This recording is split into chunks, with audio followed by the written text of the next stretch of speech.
Welcome, ladies and gentlemen. You are watching Narvaw Literary Society, and I'm your host, Narvaw Walla. In today's podcast, we have a special guest all the way from Srinagar. He is Mr.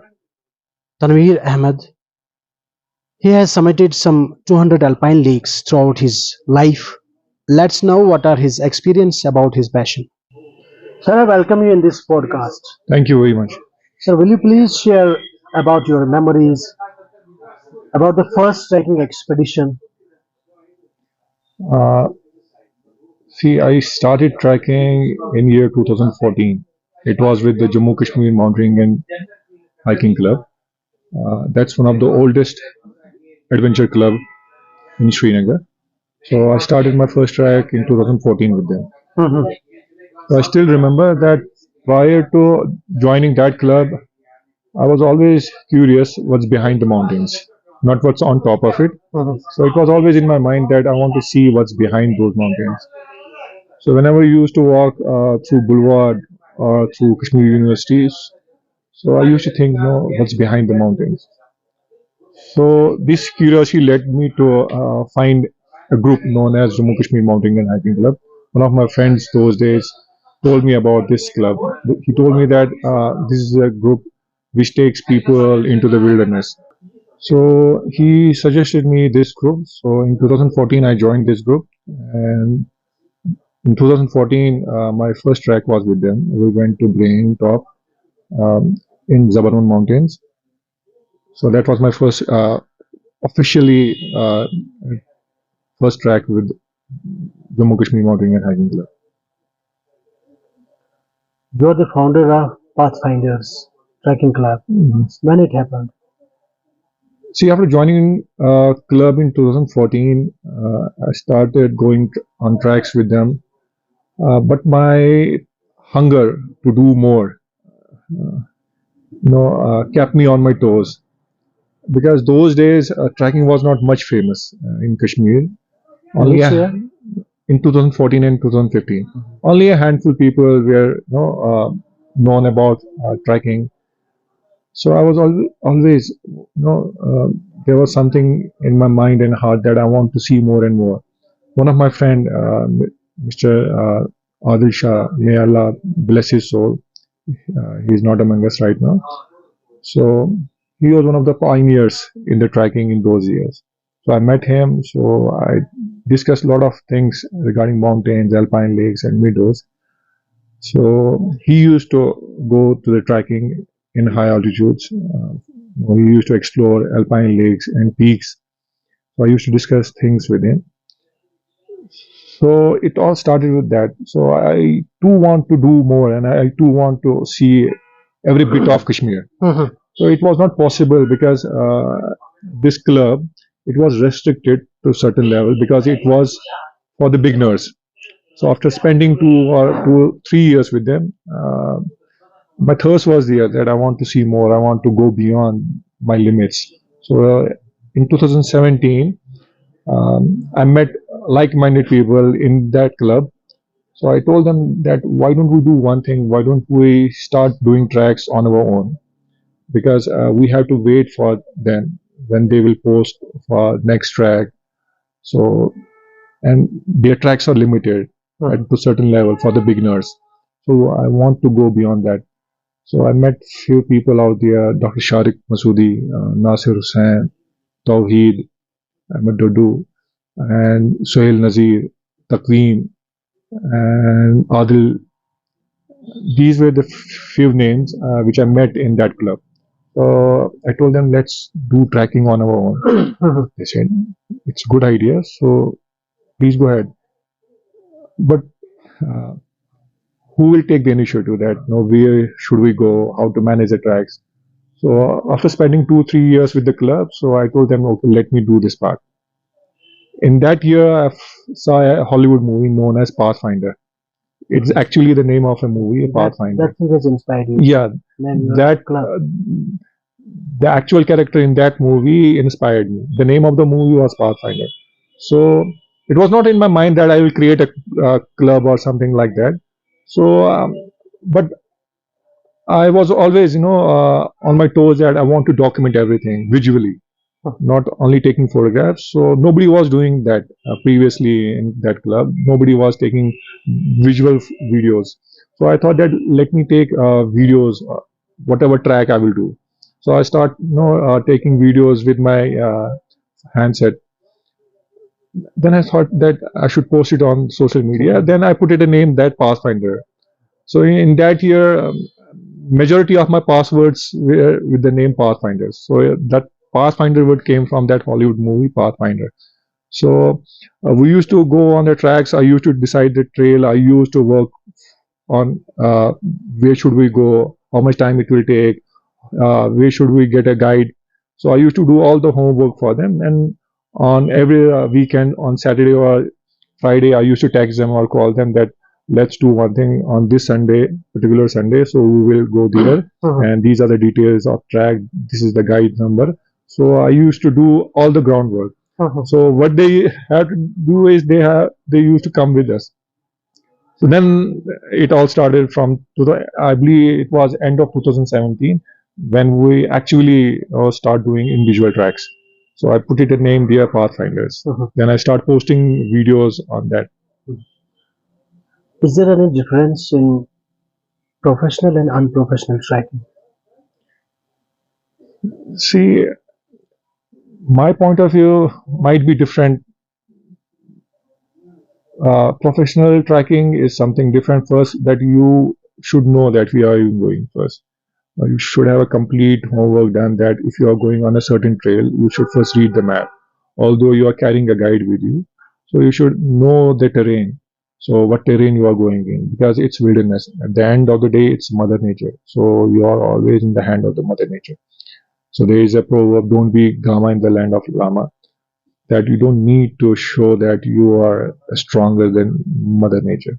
So you should be a good tracker, knowing the basics, knowing what to carry and what not to carry. That's called the professionalism. And whatever you bring up, if you are going to see Alpine Lake or if you are going to see Meadow, so whatever the trash you are bringing up, if you are bringing any wrappers or any polythene or any plastic bottles, so you should bring them back. So I believe that that's a professional trekking. The unprofessional trekking is that if you are going up, first you don't know about the terrain, you don't know how lengthy the track is. Although you may have a guide with you, but you're not carrying a proper clothes, you're not wearing a proper shoes. So you are just leaving in a hustle and bustle, just want to take some pictures for the Instagram or for Facebook or want to impress your friends that you went there and leaving your trash up there. So I believe that that's unprofessional trekking.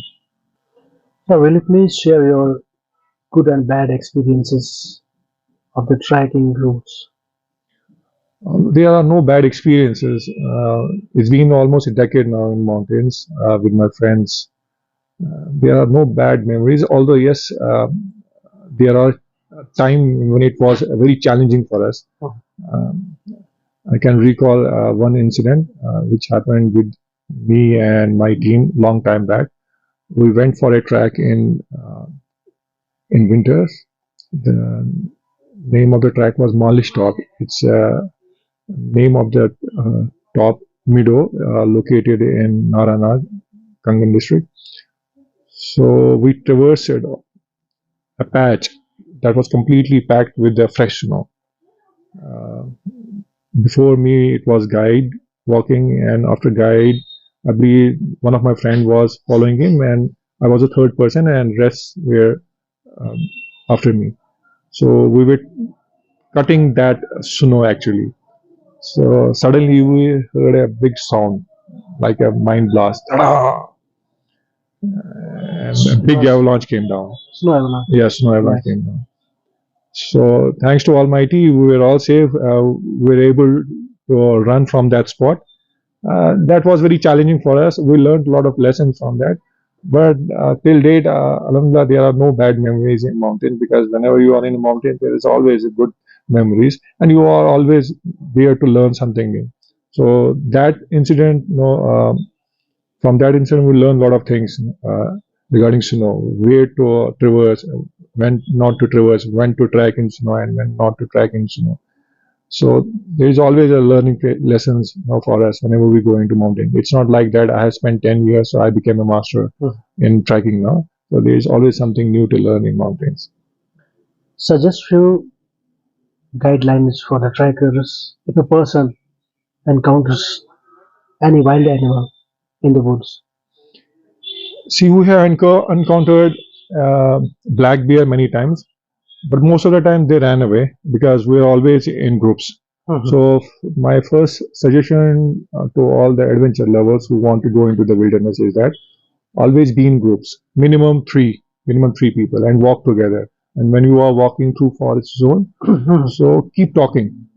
So in that way, if any wild animal hear you out, so he will think that you are in a group, so he won't harm you. And unfortunately, if there is encounter between you and a wild animal, so don't run, don't panic, and be calm first. And if you are in a group, as I already said, that so they won't harm you, they will run away. And if you are in a position where you encountered with black bear, so there are always uh, spray available online. I believe that one should have that spray, so keep that spray with you.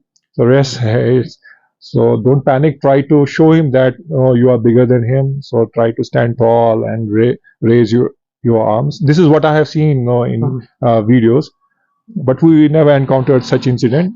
But yes, we saw many times. We saw a black bear who crossed our trail, but he ran away because we were in the groups. So it's my uh, suggestion and request: don't track solo. Although there are many trackers who want to track solo, but don't track solo because if something happened to you, so nobody knows what happened to you and where are you. And if you will be encountered with any wild bear or any leopard, snow leopard, so you are alone. So there are less chances that you will survive. And if you fell from any cliff or something happens to you, so there is no one who can take care of you. So my suggestion: minimum 2 to 3 guys whenever you go into the wilderness. Minimum 2 to 3 guys. Mhm. Many trekkers intermix trekking, hiking, and picnics. Is there any difference among these three? Yes, there is a lot of difference between these three. See, picnic is something where you go and you enjoy your day. Mhm. And hiking is something where the trail is already there and it's not that tough. It's not that exaggerated. The trekking is, although the trail is there, but it's a bit tough and the beaten trail is out there. You have to, go up through the cliffs. So, see, I will tell you about myself. Initially, I started trekking not just because of picnic. Because I'm always saying that trekking is not picnic for me. Might be for others, it must be a picnic, but as far as I'm concerned, for me, trekking is not picnic. So if you are completing 40 kilometers in a day, you are traveling 42, 43, 45, or even 20 kilometers in a day, that too in a wilderness, and that too above 3,500 meters from sea level. So how come it's enjoyable for you? So it becomes something different. It becomes endurance. It becomes achievement for you. So picnic is something if you want to go to Gulmarg, Mughal Gardens out there, so that's called a picnic. There you won't encounter any wild deer or snow leopards, any wild animals. And apart from that, there are less chances for you to get hurt. When you are in the wilderness, so there are always chances that you will get hurt. So there is a difference between leisure trekking and actual trekking. What I am doing with my friends is that's not picnic. That's completely different. That's endurance level. That's no more. Previously, it was in my mind that I want to see that. I want to see that. But now the tables are different. Now it's in the endurance level. 40 kilometers, we are doing 40, 42, 43 kilometers trekking in a day. We are, ascending almost 1500, 1800 meters in a day. So when you are in 4000 meters, so it's not picnic. So your oxygen level from 98 goes down up to 89 or 87.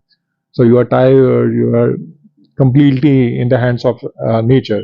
So how come it's picnic? So picnic is different and the trekking is completely different. So you take Trekking as your passion. So what are different types of trekking? See, for me, trekking is my passion, and it's more than that now. Previously, it was a passion for me, Mhm. but now I believe that I have crossed that limit where I can't say that it's a passion anymore to me. It's more than a passion to me. Uh, the kind of tracking we are doing, see, that's what I'm telling you. We are doing now a tracking where you test your limits, where you are going beyond your limits. So you can do a tracking of 10 kilometers, 15 kilometers, even a 20 kilometers in a day or 25. But the kind of trekking we are doing from last 1.5 year, it's beyond 40 kilometers in a day. We have tracked many tracks last year where we traveled almost 40 plus 42, 43 kilometers, that too above 4,000 meters of sea level. So that's completely different from the other trekking. So that's, as I already mentioned, that's into endurance. So where you are crossing your limitations, where you want to see what's the limitations of your body. So where your legs give up, but your mind is still saying that you have to go further. So we are doing that sort of trekking because there's a reason why I'm doing that. The reason is that I have some family obligations. Me and my friends, we can't spend nights in mountains. So we don't have that much time that we will go into mountains and we will spend Night 2 nights. stays. Yeah, we will do night stays. Mhm. So when I don't have that option, so I converted that option into one day. So we start doing those tracks where others used to go for nights. We start converting them in a day tracks. So we did many of those tracks in a day where others used to go in nights. Just because I don't have any other option because due to my family obligations, so I don't want to miss them. Mhm. So there was only one option left for me that I want to, if I want to do it, I want to do it in a day. Yeah. What are the main risks associated with trekking? See, before you will step into the trekking, you should know your body. If you are physically fit, if you are taking any sort of medication, so I believe that you should consult a good doctor before wandering into the wilderness. Although to some extent it's good, but going beyond 3,000 meters, the terrain changes, the environment changes, the air becomes thinner. What you breathe here is completely different what you breathe out there. So before know you want to do any sort of tracking, to certain extent it's good, but if you really want to put your nose in it, so I believe that you should consult a good doctor before going to it because you should know your body inner and out. Because when you are into the wilderness, what you are breathing here, you are no 10 less 10% you are breathing up here, so you are at 87% or 89%, and you should know why are you going there first. The main question is you want to do a trekking, but why do you want to do a trekking? That's the first question. Mhm. If I'm doing a trekking, I have a motive behind it. I have a goal. I'm a goal oriented. I did 200 alpine lakes. It was my goal that I want to be the first person who did 200 alpine lakes. So I didn't went like this. I just want to know my Mhm. Sundays. I didn't waste my Sundays. I didn't waste my money and waste my time just because I want to enjoy my time. No, if I left my family out there, I used to move out from my family. We are traveled. I mean traveling first. Where I traveled almost 160 kilometers one side. Then I tracked almost 10 kilometers, 15 kilometers to see the alpine lakes or meadows or to summit any trackable peak. So there was a goal to do that. So I believe that one should know first why he is doing a trekking. So if you are doing it for fitness purpose, for physical purpose, not to want to be a physically fit, to some extent, I believe that it's okay. But you can be physically fit even when you are not into the mountains. You can go to the gym, you can walk daily, you can run daily. If you have a treadmill, you can use that. There are other ways where you can be fit. You can play football, you can play badminton, you can be no. But tracking is something different. No, it connects you with the nature. It connects with the God. Spirituality is there. Uh, you see different terrains every time. You met different people, you see different villages, different hamlets. Uh, you are confined to small box. If you are from Srinagar or from any other town, you are confined to that. When you're going to trekking, so you interact with different people, you see different villages, you see different culture within the culture, you see different language. So there's a lot of things to learn.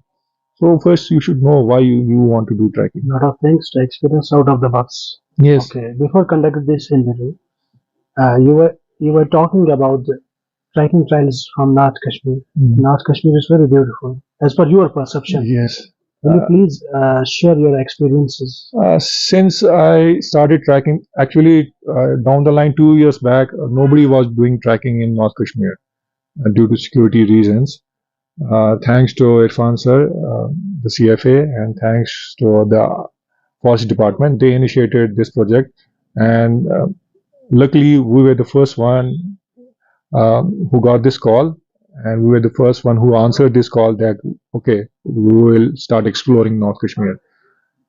The day I started exploring North Kashmir, believe me, I have seen almost majority of Kashmir now. But North Kashmir, the topography and the landscape of North Kashmir is completely different as compared to the south or west part of Kashmir. See, I have seen no south, I have seen west, but the north holds a special status in my heart. Since I start tracking, the topography is so virgin, the landscape is so virgin because it's untouched. Majority of the area is untouched because due to the restrictions. And when the things are untouched and they are as it is, the God has created, I believe that it is as it is. So we went many places in North Kashmir, especially Kupwara. Kupwara holds a special place. We have seen so many mountain passes in Kupwara. We crossed them. We trekked in Kupwara. The topography and the landscape is completely different.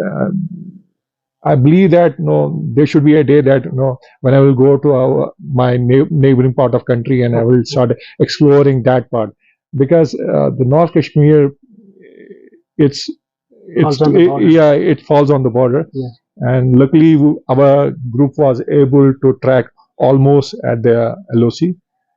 That's why, due to its virgin landscape, untouched beauty, it holds a special place in my heart. And inshallah, last Sunday we did a snow track also in Gadwar.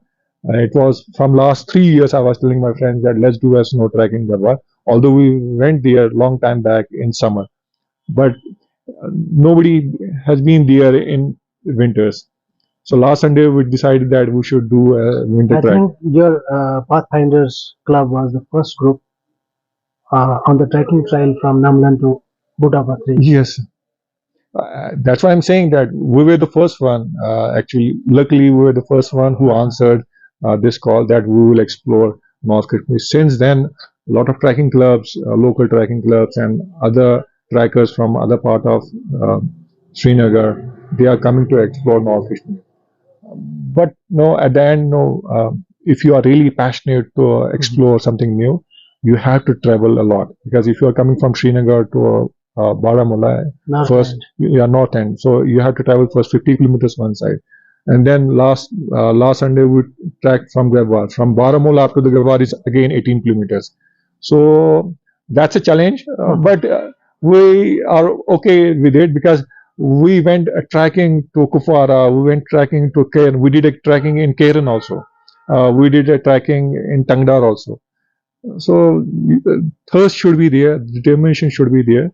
That's why I'm saying.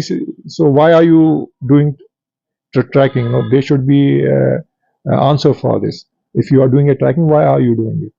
So I'm not doing it for physical fitness because for physical fitness, I go to gym every day. I run, I walk, I do muscle strengthening training, but I'm not doing this. I'm doing it just to see my limitations, to explore more, to go beyond the limits. What's my body limitation?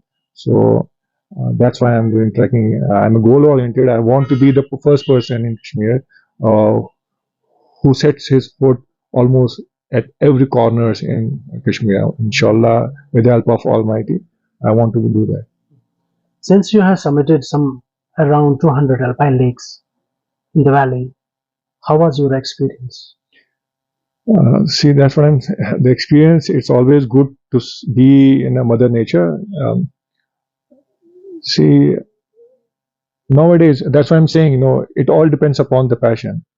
Um, so how deep and how further you want to go to pursue your passion. That's why I said that it's no more passion for me. When I did my 200th alpine lake, I went to Bhadrawah with my friends. So we traveled almost 200 plus kilometer one side, and further next day we trekked to see four alpine lakes in upper region of Bhadrawah. The next day we came down and we traveled back from Bhadrawah to Srinagar. So this On is foot. no, no, not on foot. We traveled in a car. But what I'm trying to say is that if you have that determination, the experience, no, I can't explain you the experience. Yes, it's always amazing because my friends were with me. Thanks to Almighty, uh, who was always from my side. Thanks to my family. Otherwise, without family support, it's not possible to leave your family on every Sunday. Mhm. So recently, I calculated I have spent complete 1 year in mountains since I started doing a tracking in 2014 till now. If I will calculate Sundays, only those Sundays when I tracked, so it became 160. more than a year. Yes, more than it becomes almost 400 plus Sundays. Mhm. So I have spent complete 1 year in mountains. So the memories in mountains are always, joyful and amazing because you met a lot of different people out there. You have seen a lot of things. So during my journey in last 10 years, a lot of people came along with me. कुछ छोड़ के चले गए, कुछ रह गए, and Mhm. so the car वहाँ चलता गया. So it's like that. What are the main points that should be taken in consideration before choosing a track route? See, what I do is that before choosing any track, I see the terrain, gradient, and the Mhm. weather conditions. And if somebody has been out there, I check on social media platforms that is it anyone who has been there or not. So if not, then I start contacting any local person out there who can take me out there. So the main thing is that first you should know the map, whether you are taking a guide with you or not. First you should thoroughly, or you should download the offline map in your phone handset. So you should be completely aware about the terrain. Although you are completely dependent upon the guide who is taking you on that trail, but you should know that whether the guide you are carrying along with you, is he the right person, is he taking you on the right side or not. You should have that map in you. So the first thing is that you should know the terrain, you should have that map with you. Although there is no trail, but you should have that map with you, that where are you going. The second thing is that the weather conditions. So you should prepare as per the weather condition. If it's rainy, so do carry rain jackets, rain trousers, waterproof shoe, uh, and tracking poles, and carry down jackets because right now it's winter. So you should know that if you are going on any trail, you should know that whether it's an avalanche prone area or not. So if it's an avalanche prone area, is there any alternate route? You should discuss that with your guide who is accompanying you on this trail. So these are the basics, and you should carry water bladder.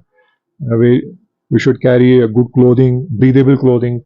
Uh, I believe that that's the point that I want to discuss. I have seen many trackers who are going into wilderness these days.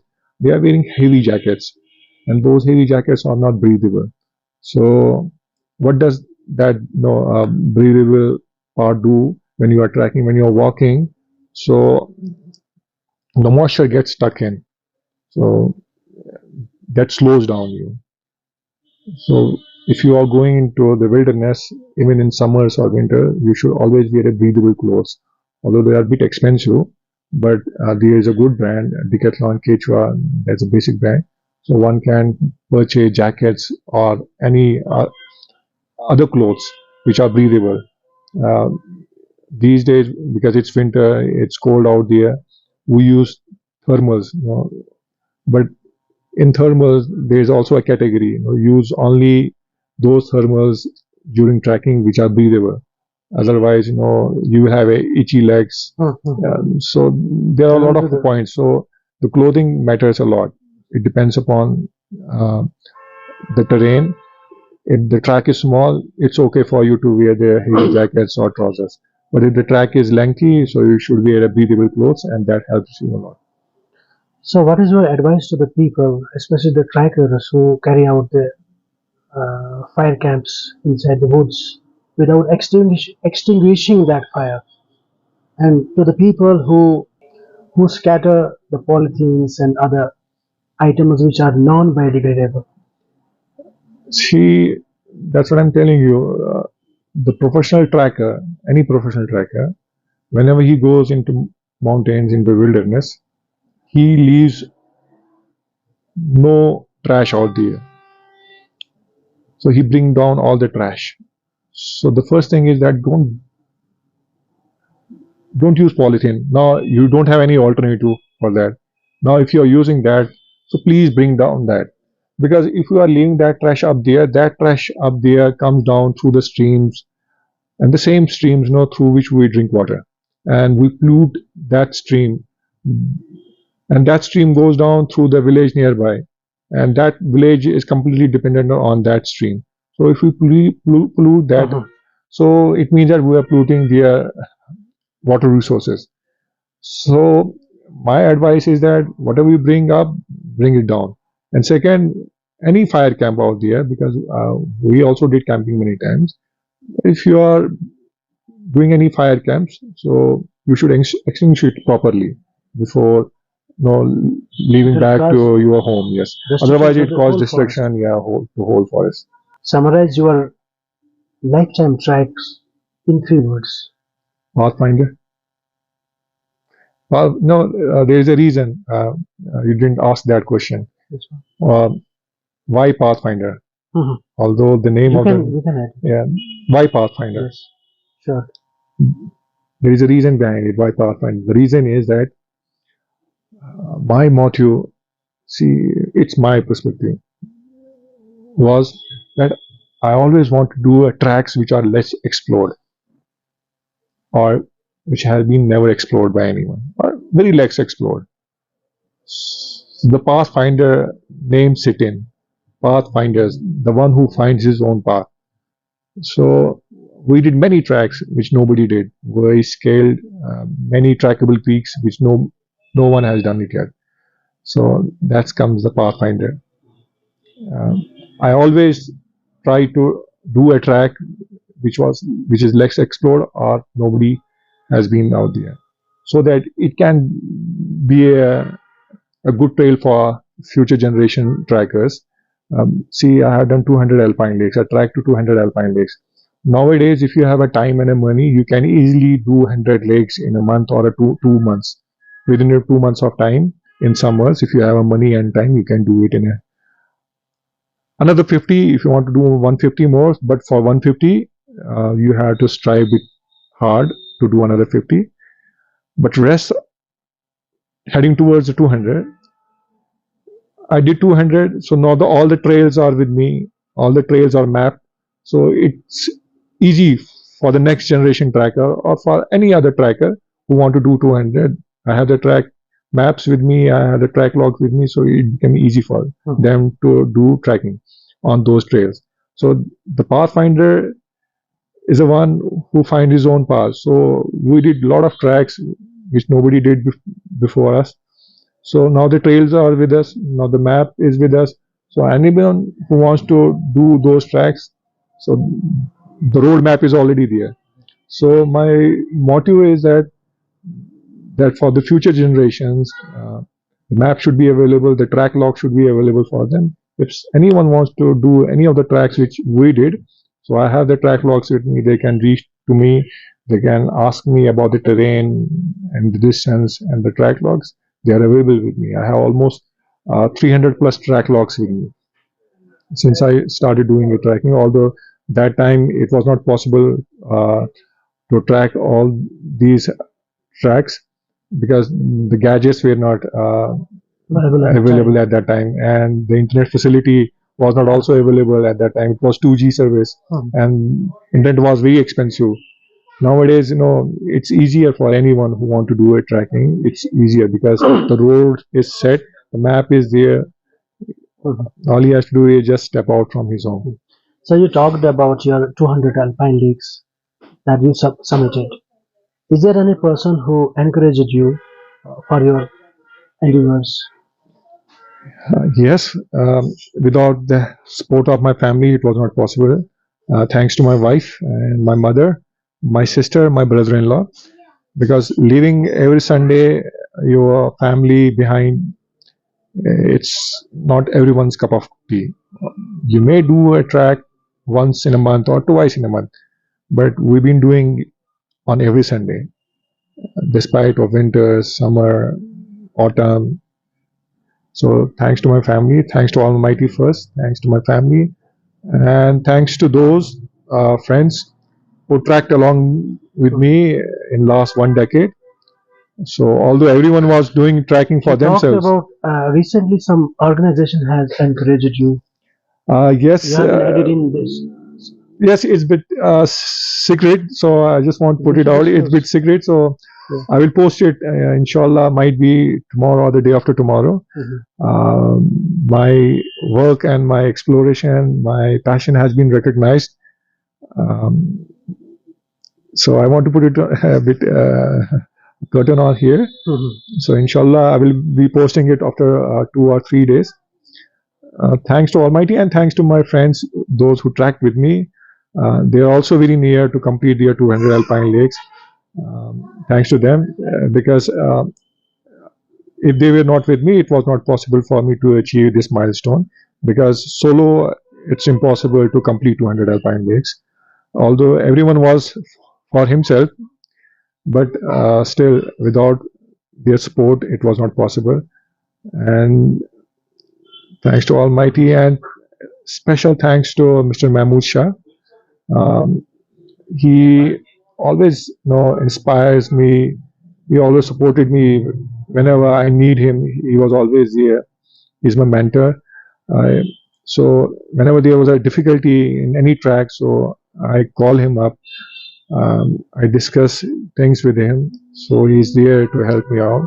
So he's a person apart from my family who encourages me like anything. So thanks to him, and thanks to Adil Shah who is not with us. May Allah bless his soul. Uh, it was his passion, it was his dream to see all the alpine lakes in Kashmir, which I'm pursuing. So I'm fulfilling his dream. So inshallah Rahman, there are a few more lakes left in Kashmir, approx 30 to 35 lakes. Inshallah, I'll be completing them with the help of Almighty this year or might be next year. So I'll be dedicating all those alpine lakes to late Mr. Adil Shah, because he is not with us. It was his dream to see all the alpine lakes in Kashmir. Hmm. Thank you for this beautiful podcast, sir. Thanks, Lord. Thank you very much. And I wish you good luck for your future endeavors. Thanks, Lord. Shukriya. Thank you for watching us.